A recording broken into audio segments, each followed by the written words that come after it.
how do you know the sex of a baby you have, whether male or female?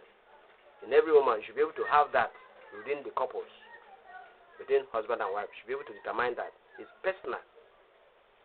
Now, you must there are things you know, that the male producing Y bearing sperm are smaller.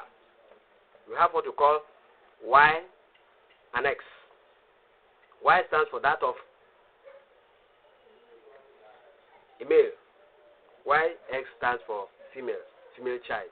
Y stands for male child. Now, the male performing Y bearing sperm is smaller in shape. Y that of X, which is female bearing sperm, is smaller than that of X own. The X own is bigger. That the lady's own is bigger. Okay. Now, the Y sperm can under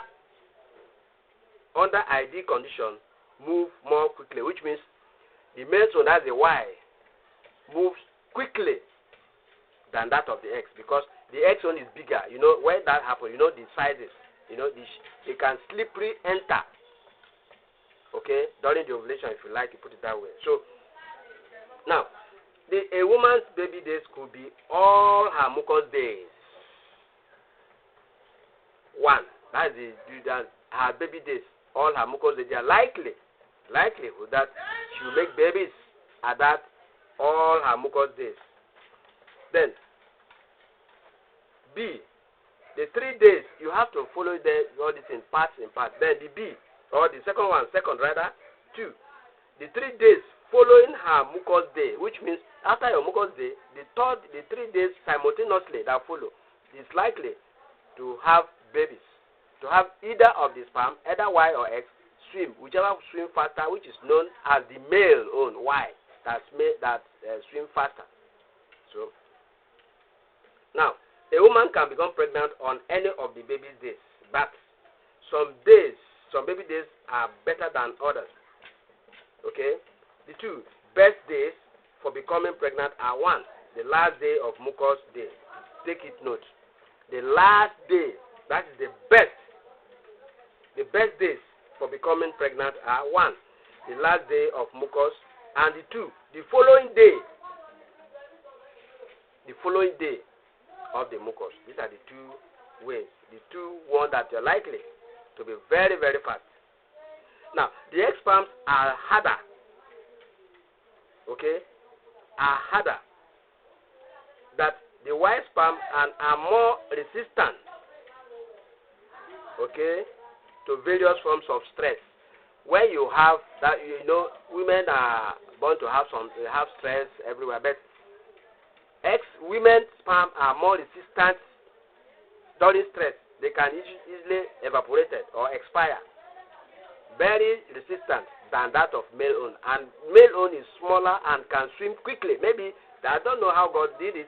Maybe because they are smaller and they are very fast. That's why they cannot resist too much pressure on them. The ladies' own, which is bigger and slower in swimming, can resist stress. So that's what it means. Now the cycle begins with a few bleeding days. That's 1. The cycle begins with a few bleeding days. 2, after the bleeding days, the vaginal lips will feel dry for some days. These are early save days. I repeat, after bleeding days, the vaginal lips will feel dry for some days. At that moment, you can have intercourse with your husband, which means these are early save days. And remember to follow 3 rules for early save days. Then, she will notice that her vaginal lips begin feeling wet. Okay? After the dry day. Then, and the wet feeling will continue for a few days. After the save days, so we'll continue for some days. Then, to avoid pregnancy, she must never have sex on these days. Which days? Of feeling, when the wet feeling continue for a few days. That is the days. Okay? And when the wet feeling stops, she must continue to avoid sex again. These are what is called her later day save days. That is, these are her later save days, which she must what? Avoid sex. So you do the calculation yourself. The next thing we are going to consider about the rules for the safe days. Thank you. Continue watching.